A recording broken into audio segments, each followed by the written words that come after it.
Hi everyone, and welcome to Creating Greater Equity, Access and Employability through Digital Assessment in the UK, a Times Higher Education Roundtable in partnership with Inspera.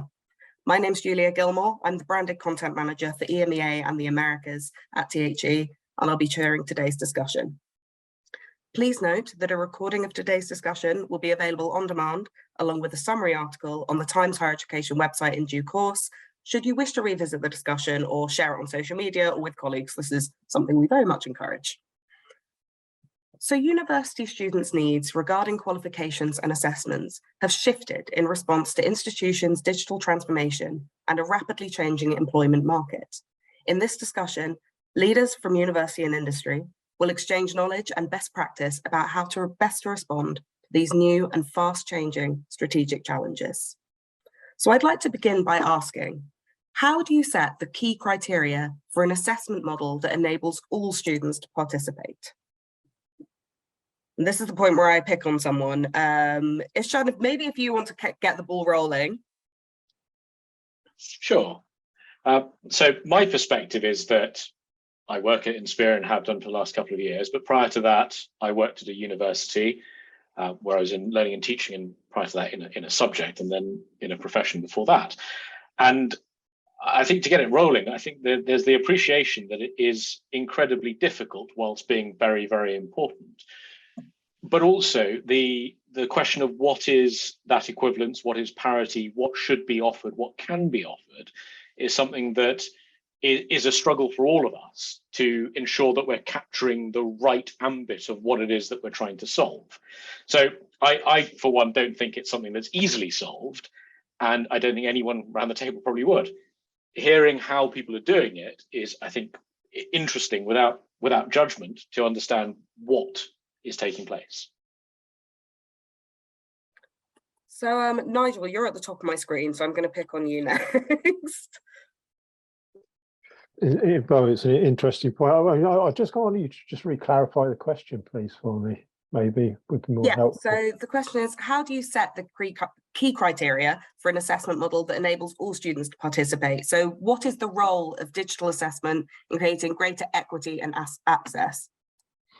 Well, I think one thing that it does allow, maybe I'm on the wrong thing starting off here, but I think maybe the flexibility is a very good point, because it allows us to choose different time frames and different points which allow different students to interact in different ways. So I think that would be towards some inclusivity there. I think some of the challenges still remain on parity as well, and it really depends on what we're thinking about, what we're setting as well, to whether that's appropriate, and looking at, is that meeting the needs, or is it being inclusive or not? Because it can be quite challenging to know what we're doing, whether it should be formative or summative. Definitely. And Natalie, what do you think about that, what Nigel said? Hi, so yeah, I'm Natalie Lafferty, head of the Centre for Technology, Innovation and Learning at the University of Dundee. And I think one of the key things that we've seen through COVID is actually for students who have to have reasonable adjustments for assessment, and actually how they've been banging on for years about universities needing to make those adjustments, and it's been a bit of a battle. But actually there was a study done by, I think it was the Disabled Students Network in the UK, that highlighted that many of those adjustments that we made in that move to more digitally based assessments has really helped them, and it's that sense of not moving backwards.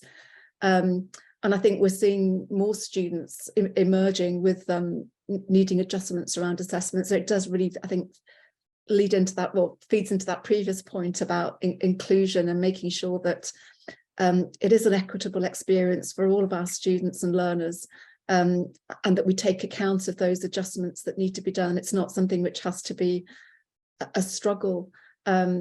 And I think it's also that actually other students have also, I think, benefited from that. And we've seen attainment increase because we have changed the way that we do assessment, using more sort of remote exams, but more kind of coursework types of summative assessment as well, rather than just traditional exams. Fantastic. And I've got a lot of hands up, which is something I love to see. Irene, why don't you go first? Thanks, Julia.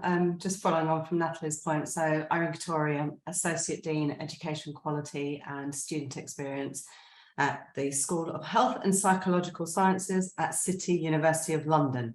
Is that the longest title here today? Maybe. I think to frame the question and to then sort of develop the answer, we need to be really clear on what we mean by digital assessment. Are we talking about the actual mode of delivery of the assessment, whether it's paper and pen, you know, in an invigilated room, or in an invigilated room with a computer with the same assessment? Or is it an assessment that's been designed specifically to be digital? I think that's really key. So I think a lot of these discussions around equity, which I completely agree with, are more about, you know, the actual physical space that you're doing the assessment in and the mode of doing it, as opposed to it being a digital assessment per se. So I think that's a really important point to sort of clarify. And I think the last couple of years, you're right. I think, Natalie, you're just making the point. It's kind of brought that to the fore. Things that we just kept saying weren't possible, suddenly are possible.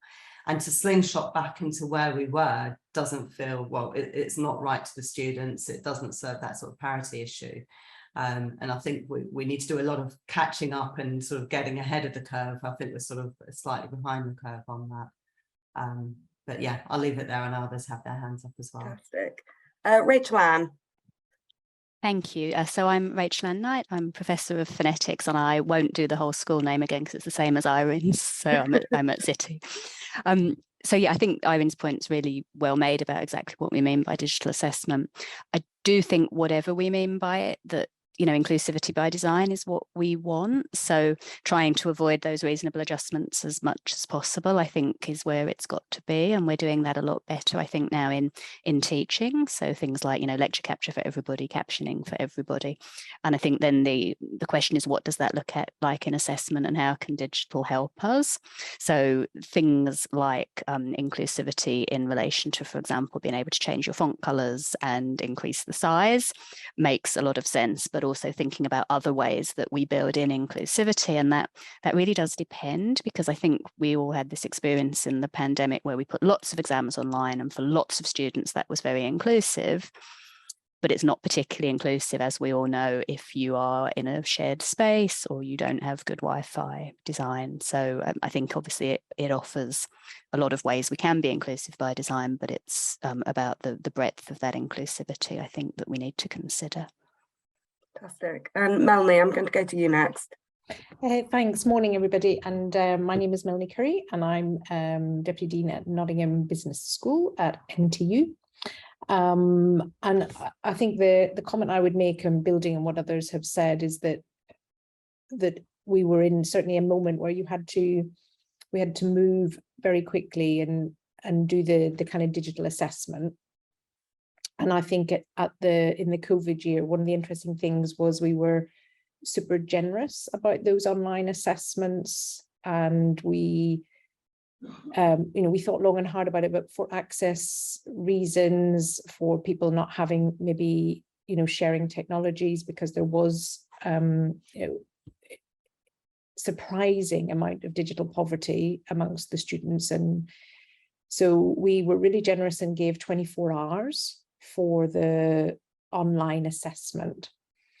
And then the following year, we had long discussions about whether that would become 12 or 6. You have these really odd conversations whereby the students then began to feel that they'd had a harder deal, because the ones before had 24 hours, and now you were saying you'd name that tune in 3 hours. And we were getting away from the notion of actually this would have been a 3-hour in-place exam. And what we're trying to do is build in that people need different times and space to do those things online. So in a way, what was being perceived as being quite generous from some colleagues was being seen then as students as we were disadvantaged because everybody else had 24 hours.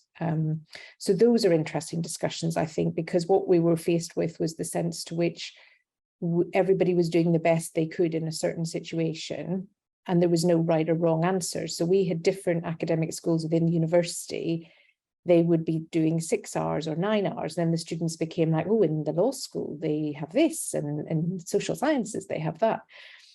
And the one fundamental we came back with was that we would not return to in-person exams, invigilated exams. Now that has created its own tensions because not everybody believes that that's the right way to go. So in my view, we definitely want to be creating and learning from that. But I think we're still very early on understanding what are those best ways to do that, because the answer is not just what in effect we were doing was, doing your exam paper online. So we have got to get to that root bit of what is the best assessment, and then how do you use digital to support that. And I think that that's just going to take some time, and some things have worked and some things haven't worked, but it's that process of working through what is ultimately going to help all of the students succeed. And I think, as Natalie said, I think it was really pleasing to see attainment increase when you had this bigger, optionality about how you did things and how people could do them. But there is a worry that, people return to the factory settings and say, oh, that didn't work again, so let's go back to those big invigilated exams in physical time and place. So I think the answer is still emerging, and I think different schools and different disciplines are approaching that in many different ways. Fantastic. And Lisa, what's your experience been?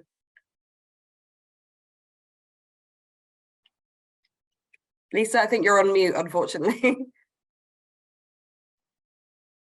Is that better? Yes, thank you. Sorry, I was pressing the button and nothing was happening. Sorry, I'm Lisa Harris. I'm the Director of Digital Learning, who can't work the mute button, at the University of Exeter.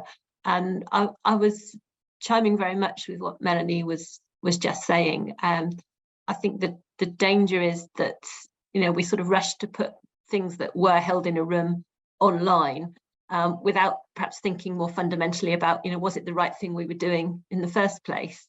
And we've got a situation now where there are so many students that need adjustments for various reasons, that if you take a step back, you think, well, if we've got to make adjustments for so many people, are we doing it in the right way in the first place?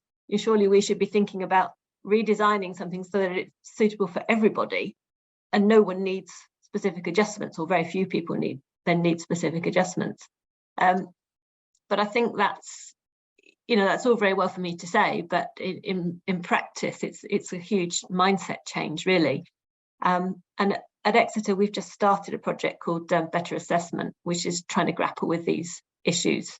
So it's trying to get people out of the mindset of just sort of automating what they already do, but as Melanie said, thinking about ways in which digital can support what they want to do in a better way. Fantastic. And Stephanie, I'm going to go to you next. Morning. I'm Stephanie Biello, and I'm a professor of neuroscience. I'm Dean for Learning in Science at the University of Glasgow. And I also have a super interest in this because I'm the chair for the Accessible and Inclusive Learning Policy for the university. So the points that have been already made have been very well made. I would say that within the Equality Act, we have a responsibility to anticipate adjustments. And I think that's a place that digital assessment can really come in and support. I would really reflect the idea that we don't just move things online that we used to do in person. It has to be really into the design stage, and not even just into the design stage of the assessment, but into the design stage of the whole course. So I think that that's something that we really need to reflect on. Our experience at the University of Glasgow is similar in that we were online entirely during the pandemic. We have moved back to in-person for some subjects, and I think we have found, and part of me wanting to come along to this is the idea of context to learn from others, is our biggest challenge really have been that some subjects, digital assessment is easier than others, I would say, to design. And that has been one of our challenges, and challenges really liaising and interacting with the accrediting bodies that support accreditation for a number of our degrees. So the professional bodies and the accrediting bodies, and the issues around security of who is actually taking the exam, those sorts of things have been a real challenge, which I guess others might have seen as well. So. Fantastic, thank you. And Natalie, so you've also got your hand raised again. Thank you. Thanks, Julia. Yeah, we've been doing online exams or digital exams since about 2004-05 at Dundee. So we've been grappling, I think, with some time about some of the challenges around running them on the estate and things. And the conclusion that we've always come to, and it sort of chimes a lot with what Lisa and others were saying, is that we've basically used digital in the same, to replicate what we've already done on campus. And actually what we really need to do is actually think about what's our philosophy of assessment, and it links into what Stephanie was saying about course design. So we're developing a set of curriculum design principles, and assessment's very much part of that. And I think what's been encouraging is that actually a lot of the academics are starting to think about changing how they want to do assessment. And it's about assessment maybe in a digital world, and how digital sort of gets entangled in assessment. It's going to look different in different contexts and different disciplines. So it's almost that thing of, we need to think about what it is we're trying to achieve through assessment, and then think about actually how does digital help us with that, so we don't just kind of, as others are strongly saying, I think that's the theme that's emerging, we don't just do what we've always done, but we really and it almost feels like a sort of pivotal moment, because there is that sense in which people are going back to what was comfortable, old practices, when this is a real opportunity to sort of open up that conversation and really have a think about how can we really innovate in assessment and make it more authentic, and all these sort of other kind of buzzwords that are around at the moment, but also keeping in mind that whole thing of inclusion and equity as well.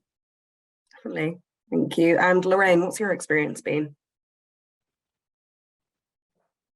Sorry, finding the unmute button. Good morning, everyone. I don't know whether I'm the newbie to the group here. I'm the Director of Teaching in Chemistry at the University of Strathclyde, and obviously we were faced with very similar challenges, but also the practical challenges as well, being a laboratory-based discipline. I think that I agree with many of the comments that colleagues have made this morning. The shift to the online platforms certainly increased the possibility for being more inclusive and accessible than there has been in the past, and the move back to on-campus timed exams, then you can see that you may lose that flexible learning and the agile assessment opportunities. So that is lost if you move fully back on campus. But I also agree with some of the comments this morning that we need to think carefully about teaching and learning delivery platforms.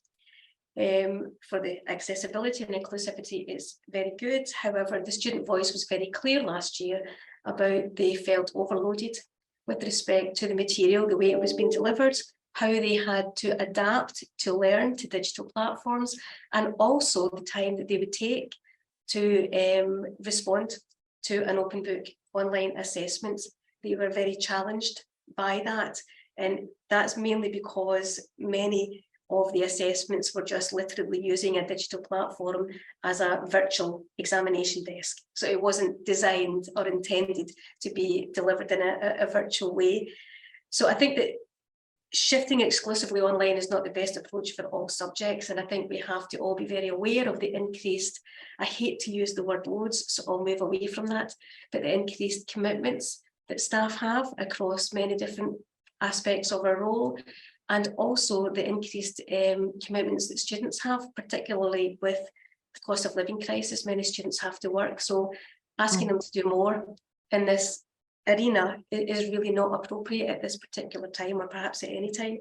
So we're working on the kind of less is more approach to try to facilitate these novel approaches that we have, these innovative digital approaches we have, but whilst we're not expecting students and staff to do more and more and more. It just simply won't work. We are going to implode at some point. I think it was very useful that the accrediting and statutory bodies were in some respects almost forced to be more open with how they assessed the discipline. So that allowed us to be a little bit more freer with respect to how we assessed. and the digital platforms that we use. So that was a very welcomed response, and certainly our professional body, the Royal Society of Chemistry, has maintained that and has obviously alerted everyone to the fact about collusion and plagiarism and the ways in which we have to try to ensure that we control that, but also they welcome new types of assessment. So there's a wee bit of freedom now academically with what we can do, because the professional and accrediting bodies have come along with us in this journey. So certainly one of the things that we did with our shift to the assessments previously when we moved into the pandemic is that we co-created our assessment design with the students. So we had a mutually agreed time of the assessment. So we moved from 24 hours to double time as an on-campus exam, but with the negotiation and discussion with our student body. I'm only working at a department, so it's easier for me, and I understand that many colleagues on this call are working at a much higher level. But certainly within my microcosm, that was a very useful way of moving forward, and the students were exceptionally satisfied, and we had a very good assessment and feedback score in the NSS, and that might be part of the reason why that we have this open dialogue with our students. And we've since implemented the bold curriculum design to some of our modules now, looking at this idea where you have the reverse approach. Well, it's just, I'm preaching to the converted here, apologies colleagues, but our colleagues in chemistry are now looking at the ILOs that are required for each of the modules, and then working back to how the material can be delivered to achieve those ILOs. And now they're being far more creative about the types and forms of assessment that aligns with the achievement of the ILOs. So we're moving away from, we were 100% summative in our final year. Many of you may recoil in horror at that aspect and at that thought, but we're very traditional in chemistry. But now with the co-creation of some of our assessments and discussion and dialogue with our students, I hope that we're moving in a forward trajectory. So I'm very happy to be part of this consortium. I'm looking to try to contribute as much as I can, but also hoping to learn some good practice from many of the colleagues on the call here. So thank you. Fantastic. Thanks, Lorraine. I'm going to go to Adeline next, please. Thank you very much. I think it's been really interesting listening across the piece. Apologies. Adeline Wilson, Dean for International Stakeholder Engagement and a Professor of Law at the University of Aberdeen. I think it's been really interesting listening to the different challenges and successes that colleagues have had. You know, there is a risk of overassessment. There are challenges around digital poverty, both for the staff and for students, and that might be raw equipment, that might be skills and upskilling. There are challenges with adjustment, which in and of itself is a very broad term that could be anything from, health implications to learning challenges to anything else. But I think one of the things that has been really positive coming out of the pandemic is a lot of academic setting assessments are now probably more aware of the range of options that are available to them in terms of different assessment types, different assessment platforms, but also the level of collaboration that can go into assessment design and working not just within a teaching team, but across program areas, working with professional services colleagues and keeping a much more constant dialogue with disability teams, with assessment design teams, support teams, IT teams. And that openness of communication, I think, will be a really positive way going forward. And I think one of the challenges with the question of how do you set the key criteria to enable students to participate, and I think the answer to that is it has to be done as a collaborative exercise, learning from the colleagues with these various different areas of expertise to help and support. Because the other aspect going into that, of course, is that the assessment itself, standing in isolation, won't achieve that parity and that equity. It can only do that within the wider context of support for students, whether that is, a disability team, or whether that is wider student support or counselling services or whatever else they need. And we do need to be thinking about it in those terms going forward. And I think the pandemic has really revealed how special and how powerful that can be. Fantastic. And I'm going to go to Andrew first and then Melanie, and then I'm going to move on to another question, if that's okay with you, because we've had some fantastic dialogue, but we've got quite a lot to get through. So Andrew, I'd love to hear your opinions. Yeah, hello, Drew Whitworth. I'm a reader at the Manchester Institute of Education, and I say that because if it's all right, I'm going to come at this from a more of an academic perspective and someone who's done research into how students respond to assessment. I'm a bit worried by everybody's emphasis on the exam, to be honest, and I'm glad that some of our colleagues have talked about, Melanie said, what is the best assessment? I think these were your words, but what is the best assessment and how do you use digital to support that? And I know that one of the key concepts that was on the mail that you sent to us was about employability as well. I mean, I totally get people's points about inclusion and accessibility, but employability was part of this as well. And I think it is essential that we break our implicit interest, I can't think of a better word, but our implicit focus on exams and essays, because if we're going to really use digital well, if you use digital, you go digital, you say, oh, it's digital, whatever that means, and you don't change the basic point about the essay. I appreciate this is different with the exam. You don't change the essay, you open it up, I'm afraid, to the proliferation these days of essay mills and banks, policies like anonymous marking. I mean, I understand the reasons why it exists, I do, but it's also a big problem because you're also starting to say, we don't care who wrote your words, you know, and digital techniques like using, you know, collaborative work in Microsoft Teams, which is something that I do, giving groups of students problems to solve. I mean, they don't have to, you know, I'm not arguing that these things replace the essay wholesale, but introducing these is something that, as some other colleagues have said, some professional bodies are now recognizing that we need to develop people's communication skills, for instance, teamwork skills, digital literacy, if you want to use that term, and digital techniques that some of which I use in my own teaching have allowed me to engage with what you might, what others have called ergative assessment, right? Like ergonomics, you know, the word for the study of work. So ergative rather than being formative or summative. Ergative is a way of thinking that you can assess the whole process of work and not just the product at the end of the day, but you know, helping and assessing and intervening in the ways that the students are not just producing these words at the end of the day, whether in the exam room or the turn it in, you know, but you know, diffusing the work of the assessment throughout and integrating it, as again some of you have said, into the whole design of the course in the first place. And you know, I could go on for hours about this, trust me, but I will pass the baton again. I mean, I'm glad that some of my colleagues are talking about this kind of thing, and I hope that's the kind of thing that we can start to develop now. We've got this opportunity.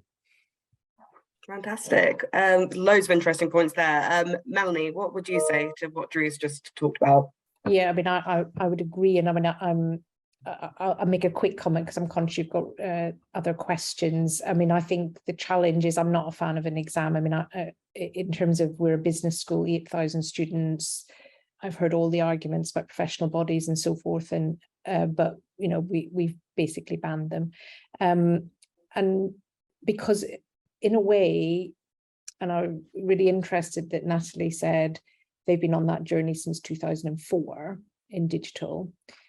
So it's not that we may not have option for exams to reappear in some different form, but it felt right that we said, no, we're not having them, because then we could be really putting a sort of full stop and thinking about other ways in which we would assess for both the future employability needs, but also the sense to which organizations are looking for those, you know, the kind of working patterns to be different. So there's no point setting exams if some of our students, both on placement and graduate jobs, are doing hybrid working and are based in all sorts of places. So that, you know, it felt like we were assessing in a little bit retrospective way. Interesting though, we did a decision in 2015 to go completely for all assessment to be submitted online and marked online. So we were quite early, in which really helped us during the pandemic because everybody was already, to screens and knew how to do that. But actually the learning from that a few years later was a lot of people then skipped to do exams, not as a purposeful thing, but because then it was a different marking thing. It came in, you marked the exam. So it wasn't because it was good assessment design necessarily, it was the volume of reports coming in through online submission and online marking. So I think the other point I would make is it's always being really careful about removing something, it turns up somewhere else in a different guise or for a different reason. So it has to come back to some of those really clear design principles. And it is difficult when voices are, as Lorena others said, when people are like, no, I just need to do what I need to do to survive. It's finding that space and time if we're going to really make use of this pivotal moment for people to think about that future space. So in a way, already post-COVID, we've stopped thinking about what's the new future going to look like. That's kind of fallen out of the conversation.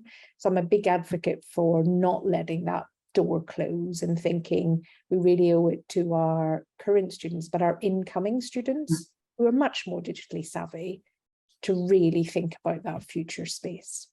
Now I'll stop. Fantastic, thank you.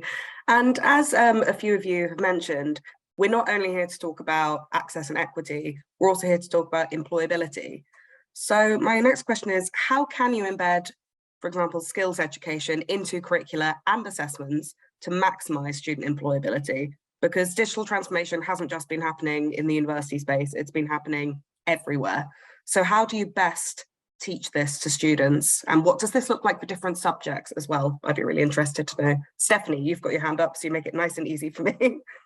Yeah, I'll put it up right away. It's something that, so as opposed to sort of roles that I have that are oversee a number of subjects at the university, I'm also a professor of neuroscience. So neuroscience and psychology is something that is very close to my heart, and I've been very involved in the teaching there. We made a decision in 2012, I guess. We started really embedding digital skills in our students from year one. In project work, a lot within project work, but in all different forms of assessment.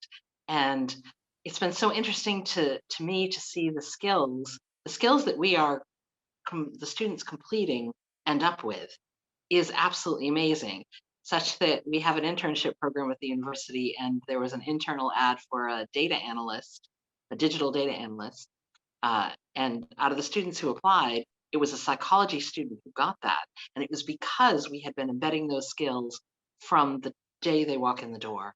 So as competing against people, statisticians and other people at the university. So I think really embedding it throughout your program gives the students employability skills that you just can't match if you can do that from the very beginning. Fantastic, thank you. And Rachel Ann? I'm also going to come at this from my sort of discipline perspective. I'm sure Irene will want to probably talk more broadly about health, but so I'm a professor of phonetics, so my students are being trained to be speech and language therapists who can use and apply phonetics, which enables, they have to be able to produce and recognize all the sounds from the world's languages, and they have to be able to transcribe them. And it's the employability skills here are really interesting when combined with digital, because actually much of the work of a speech and language therapist is not digital. It is predominantly face-to-face transcribing with a client in front of you. So thinking about how we do that in teaching and assessment has been really interesting, and it creates some challenges. So I've been a real advocate of students still writing their transcriptions by hand. There is very little point in them, going off and finding symbols electronically and putting them into a document. That's never going to happen for them in clinic. But what they can do is write them by hand, and like everyone is doing for maths and things, and they can scan or photo them and they can upload them. But of course, then that creates huge challenges further down the line for marking, as an example, because you're dealing with all these different file types and things that are quite hard to mark. So for me, I think the real interest here is in that kind of nexus between, as exactly as you've mentioned, the employability, but also exactly what are the skills for our students. And for me, that's about those professional skills rather than the digital skills. So I think that's equally important. Fantastic. And Drew, I'm sure you've got something very interesting to say about this. Well, I'll be brief because I don't want to just repeat everything that I just said, because it will vary from subject to subject. I mean, I teach in the School of Education, and it's different from chemistry. I totally realize that. But I think whatever you do want to do, to sum up this for, I believe, every subject, if you want to embed these kind of outcomes in assessment itself, I think you have to directly assess them. And what I mean by that is that things like your marking rubrics, for example, need to be specific about the ways that process, for example, is going to be graded. If you want to develop skills of teamwork in students, then you need to be assessing their teamwork. And it's that kind of thing. I think I'm not saying I never managed to do this, because I have managed to do this down the years, but it's been a battle at times against broad policies about, for example, discouraging collaborative group work for various reasons, discouraging, as I've already said, anonymous, and the idea of anonymous marking, even the use of teams for assessment directly was something that I had to battle about for a couple of years, because simply there were concerns that the data would be lost, and understandably you want to have to check back possibly 3 or 4 years to the final student's exam board, and you need to check back about why they got a mark for particular things, and people were saying, oh, teams, we wouldn't keep it. Then they decided they were going to keep it, so it was right. But I think there's often a dislocation then between what students pragmatically know we're giving them the marks for, and they are pragmatic and strategic students. They will say, I want to get the mark, and if all this employability stuff, these secondary digital literacy skills that you're giving me, well, whatever, am I getting marks for that? If you can say yes, you are getting marks for that, and here's what you get as marks for it, I think you have a better chance of positive outcomes, frankly, and this has been my experience. Fantastic, thank you. Nigel, I see your hand up. I realised I didn't introduce myself right off on the spot.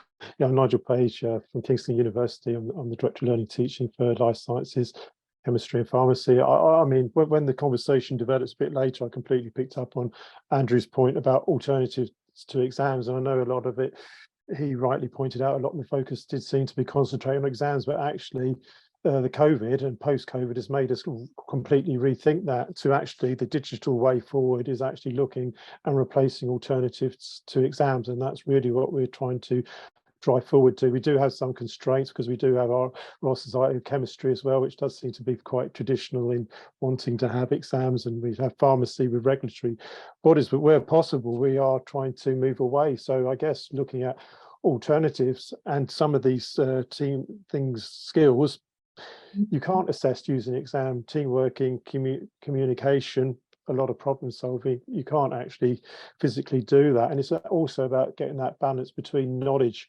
and skills. Today we've had curriculum so based on just knowledge acquisition, and that's almost the exam just recall, but actually it's almost trying to convince staff now in the sector that actually there's an interplay now with that employability, that actually knowledge may only be 50% of the equation, but actually it's the skills.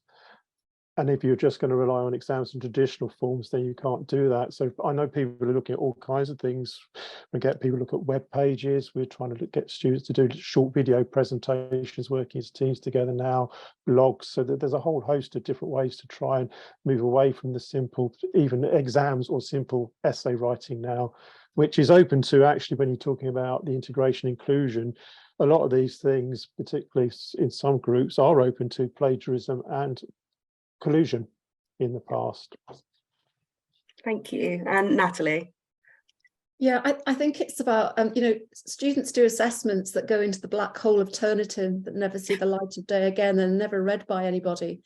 And it's that thing of actually designing assessments that have an audience. So following up from what Nigel was saying, we have students who are editing Wikipedia articles on things like African history, subject areas which maybe Wikipedia is a bit patchy on, and they really, welcome engagement from higher education institutions.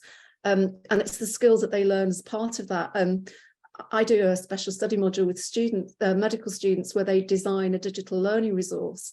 Now, the kind of outcomes that that Drew's talking about around the different skills, they're not maybe explicit, but because they keep a reflective blog, and at the end of the module, they basically reflect on what they've learned. The things they've always learned about are things like, actually, when I'm doing a project, I ask for feedback. I now know how to ask for feedback. They've developed their digital skills, critical reflection, team working, and actually is that sense of achievement that they've developed something which actually has got a use, and they feel they've got something which is actually valuable. So they're kind of more invested in it as well. So I think it is about not just doing the traditional essays, others have said, and there's so much, I think, even in terms of public engagement, service learning in schools and the health service. And because, as I said before, we're in a digital world, we use digital tools every day as part of what we do, but it's making that connection for our students with actually what they're doing in the world of university with what's going to happen and how they're going to work in the real world. Fantastic. Sorry, my pen was falling off the desk there. Ishan, I'm just going to go to you next. I was going to say, listening to a couple of points there made by Natalie and by Drew just earlier about how Drew's point about how candidates won't necessarily engage with something unless there is a mark available to them at the end. But part of that, I think, is also driven by the academic's view on that task they're being asked to do. So if an academic thinks that editing a Wikipedia article is in no way the same as doing a final exam, closed book, in an exam hall, I usually gild the lily by pretending that you're in a prison and you can't walk around, because I hate them and I hated them when I was a student. But does it also not require a sort of a mind shift from lots of academics to say these are equivalents? These are actually probably more useful in many ways than a traditional closed book exam, which, whilst probably simplest to write, in no way reflects actually how people beyond employability just live their lives. I still find it strange that my eldest child is 15 and still asks me lots of questions as if I know the answer, and has, somehow not discovered that I don't know the answer to anything, but then does that with his phone in his hand. And I think, but the answer is there and the discussion is what we can have, but just that knowledge recall, I'm not very good at it. Don't ask me. But the broader point being, it probably requires a mind shift from academics selling it to the same level, that I value this in the same way. Fantastic. Irene, what do you think about that? Yeah, a really similar point that I wanted to make to Shan there, and following on from what Natalie was saying about in healthcare. So in healthcare, it's about those interactions with patients, clients, service users, depending on which discipline you're in. That's what you need for the real world, right? But we do all of that. Our students go on to placements, they interact with patients, they use digital skills by using an online computer, a computer to log a clinical record and what have you.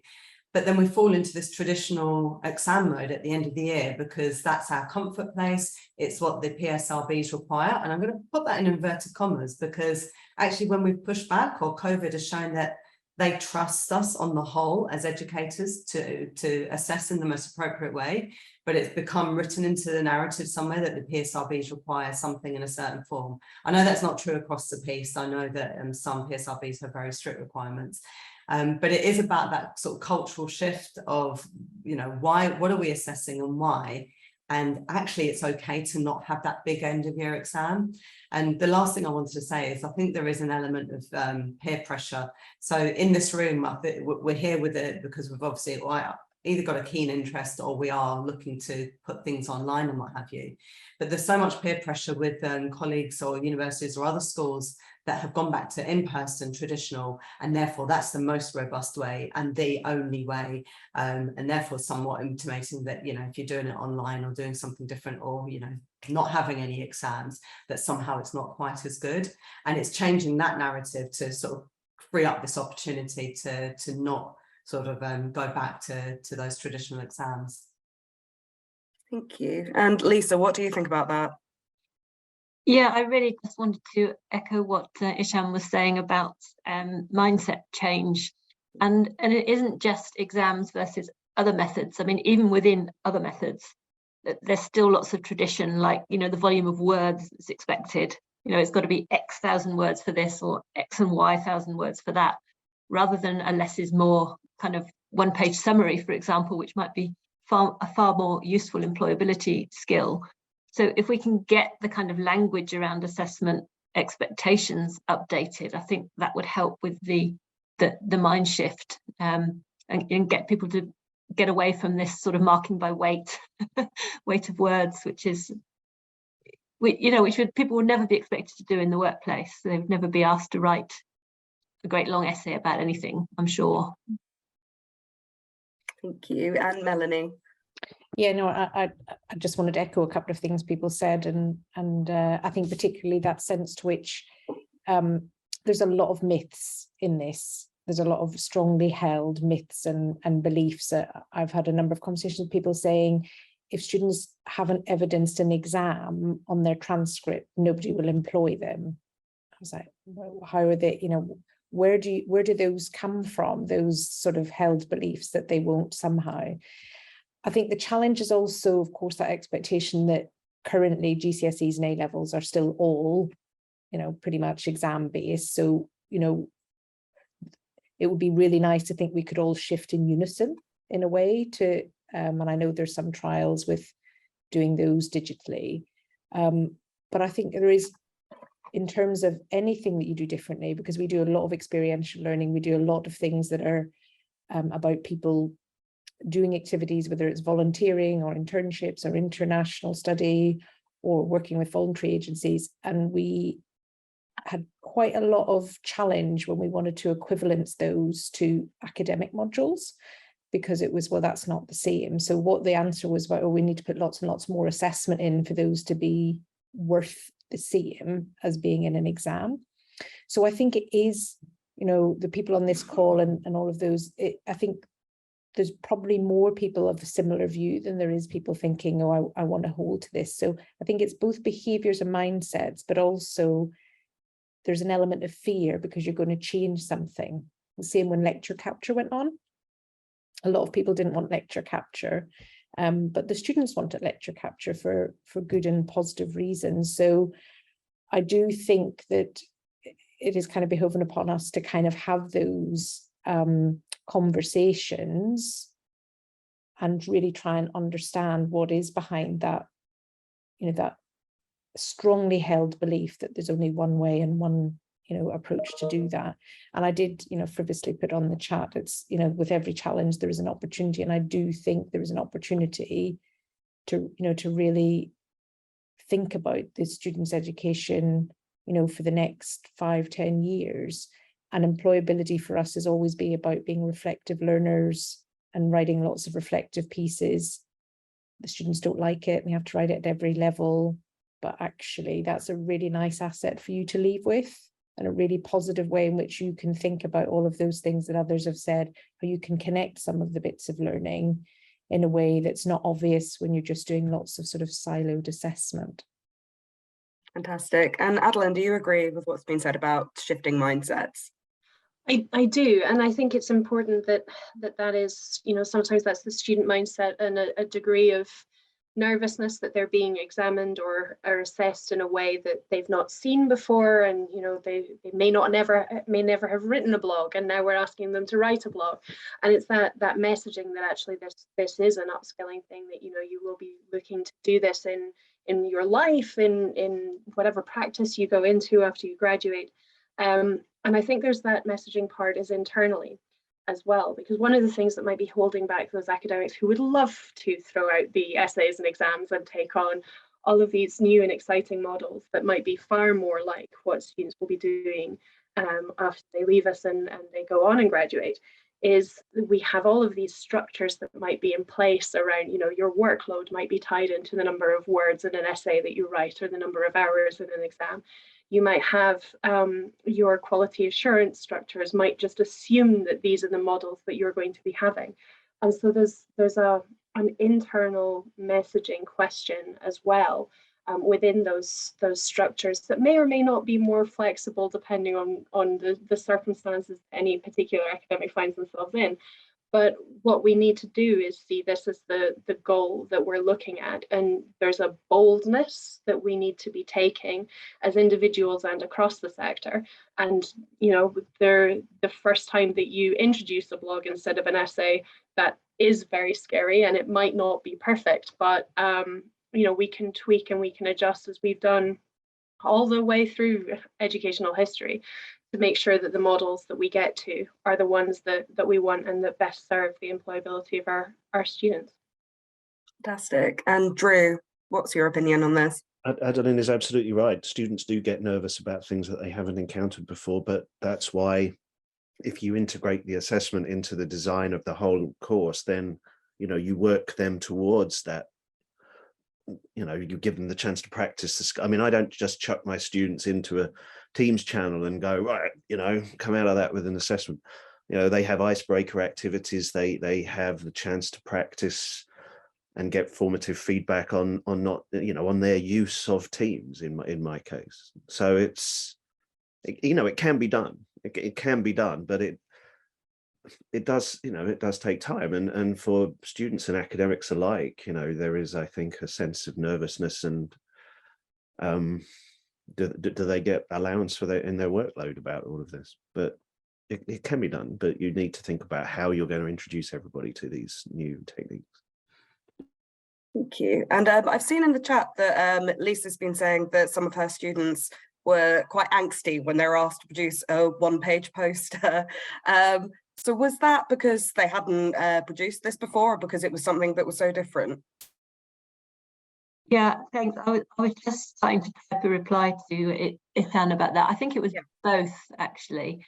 A lot of them felt they could, how many words could I squeeze on my poster? So, you know, they were trying to sort of answer this volume question again. It was, you know, from their perspective, they were used to being assessed on, you know, the volume of stuff they produce rather than the sort of quality of it. And in terms of digital literacy skills, I was amazed how many people, if they were asked to produce a digital poster, said, what size should it be? You know, you know, should it be A4 was the common question. So I think the reason I mentioned that was just to show that I think students can be as conservative, if not more so, than their tutors sometimes, and getting them out of that, you know, and we need to think about getting them out of their comfort zone in the same way as we've been talking about getting staff out of their comfort zone. And you could say to a student that, you know, a 3,000 word essay isn't going to do much for your employability, but it's still something that they're familiar with and used to doing, and, you know, would rather stick with in many cases. So yeah, it's just tricky, isn't it? Yeah, and I think definitely, as Melanie mentioned, particularly for undergraduates who will have been doing GCSEs and A-levels, where it is very prescriptive, I think when you're going to university and, you know, your tutors are saying, oh, you get to do this thing that's probably a lot more fun than doing just an essay or an exam, it can be quite a culture shock. And I was wondering if any of you have had any actual success stories with different forms of assessment, or any horror stories, of course. Rachel Ann. This is a very phonetics example, so I apologise to the people who are not interested particularly in phonetics. So in the history of phonetics, people really value the individual oral exam. So this is not quite like the vivas that we might do in other subjects, because students have to produce sounds that they have not been familiar with before they came on the course. And it was always a highly anxiety-provoking assessment. Students had to come in and sit in a box with an examiner, and so it's a difficult social interaction and it's high stakes. And the workload was huge for staff as well. You know, we could be examining for days. So obviously we couldn't do that during the pandemic, and shifting that so that students now record themselves in the privacy of their own homes. They get a little bit longer to do it. Students report being, you know, feeling like they're very well prepared. The marks are identical with a bit of change to the marking framework, and students are producing really good work, and it's probably a slightly more ecologically valid assessment than it would have been the way we did it before as well. So from that perspective, I am really thrilled by what we were able to achieve over the pandemic for digital assessment, and I think it's more inclusive as well. Fantastic. And Melanie? Yeah, a very quick example of good and bad. We had a module, we have a live module for all final years, which was some sort of project related to their discipline.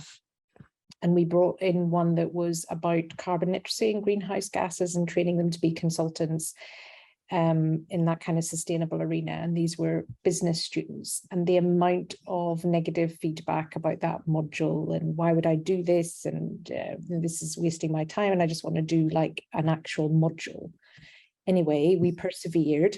And of course, now that has segued into being one of the most popular modules, because what the challenge looking back was we brought that in too early almost, because sustainability and carbon literacy were not in the kind of normal lexicon. So now that module is really popular because they're doing something that employers told them was also super important and a really good skill, because understanding that and knowing that language and understanding the, you know, the UN SDGs. So we did the assessment almost too early, but we learned from that, and now it's actually quite successful. But if you ever listen to the, you know,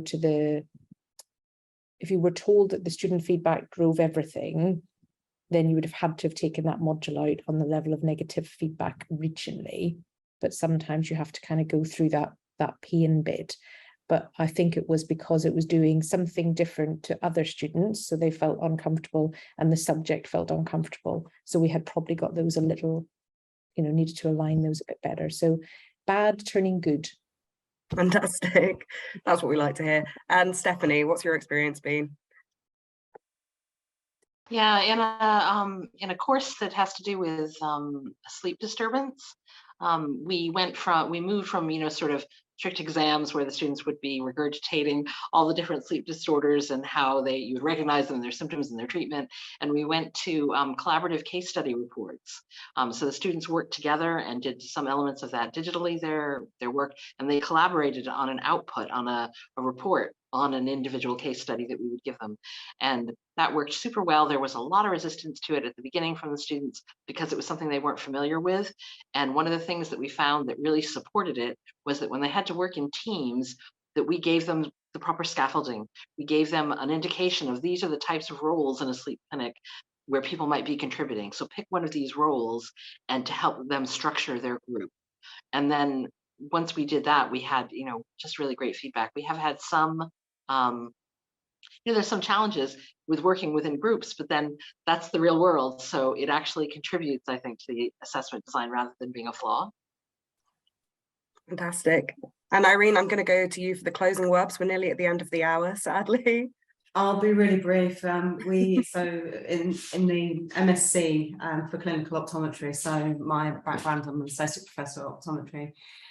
We have observed structured clinical examinations, so OSCEs, that used to be in person, and on the MSc program, it's individuals that are working professionals, and taking a day out of their busy schedule to come and do the exam is problematic. We had to find a way of making it work online, and it's something that we've actually kept post-pandemic because it worked really, really well.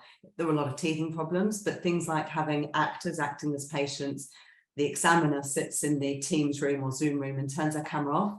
So it makes it more authentic for the individual having that conversation with the patient. The examiner's in the background, but not physically there in the room, which is what we used to have, so that the examination can take place. So it was something good coming out of something bad from the pandemic. So maybe I'll leave it there. Fantastic. Well, yes, unfortunately, that does bring us to the end of our discussion. I think we could probably talk about another hour, but I'd like to thank you all so much for taking part today. It's been so interesting. And I'd like to remind you all that there'll be an on-demand recording of the discussion and a summary article published on the Times Higher Education website in due course. And I really hope that you found today useful, and we hope to be able to engage with you again at future THE events. So thank you so much, and goodbye, everyone.